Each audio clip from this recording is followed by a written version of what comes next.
hello नमस्ते सबैलाई म हो अभिषेक राई म छु फिलहाल अहिले चाइनामा र चाइनाको मनपर्ने कुराहरूमध्ये एउटा कुरा छ यहाँ यातायातको प्रशस्तै साधन छ क्या त्यसमध्ये तपाईलाई म देखाउन चाहन्छु यहाँ छ साइकल भनेर नहेप्नु होला यो सानो बडे साइकल छ जसमा क्युआर लागेको छ यो क्युआरमा तपाईले स्क्यान गर्यो भने तपाईलाई पे गर्नुपर्छ 1.8 RMB जसमा इन्डियन रुपिसमा हुन्छ 22 देखि 25 रुपैयाँसम्मको हुन्छ होला र तपाईँ 1 घण्टा आधा घण्टासम्म जहाँ पनि चलाएर लान सक्नुहुन्छ र जता पनि छोड्नु सक्नुहुन्छ एउटा पार्टिकुलर लोकेसन छ यसको लागि र अर्को छ स्कुटीमा तपाईको मज्जाको ग्लोभ्स देख्नु सक्नुहुन्छ त्यस्तै क्युआर यहाँ पनि छ या यसको लागि तपाईले पे गर्नुपर्छ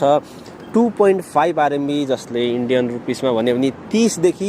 35 रुपैयाँ छ 30 देखि 35 हजुर त्यस्तै हो अन्त यसमा हेलमेट पनि अटोमेटिक निस्किहाल्छ जस्तै तपाईले यो स्क्यान गर्ने बित्तिकै र त्यसमध्ये सबैभन्दा मनपर्ने चाहिँ मलाई स्कुटी छ यो भाइ साहब चाहिँ मलाई धेरै नै मनपर्छ क्या यसमा चाहिँ तपाईँ मज्जाको यहाँ पनि लगाइदिएको हुन्छ ग्लोभ्स पनि जसले हावा नलागोस् अन्त फेरि मज्जाको यो चाहिँ मनपर्ने यो छ मलाई साह्रै मनपर्ने चाहिँ यो छ क्या जसले तपाईलाई हावादेखि एकदमै रोकेर राख्छ मजाले बचाएर राख्छ मलाई जाडो लाग्दैछ म बोल्नु सकेको छैन है त यति जाडो छ र यस्तो जाडोमा चाहिँ यसले चाहिँ मजाले कभर गरिदिन्छ क्या यस्तै कुराहरू चाहिँ मलाई यहाँको मनपर्छ सानो कुराहरूमा डिटेलिङ त्यो सब मनपर्छ र आजको लागि यति नै आज खासै केही थिएन सानोबडे भ्लग बनाउन ट्राई गरेँ मैले आशा गर्छु तपाईँलाई मन पर्यो होला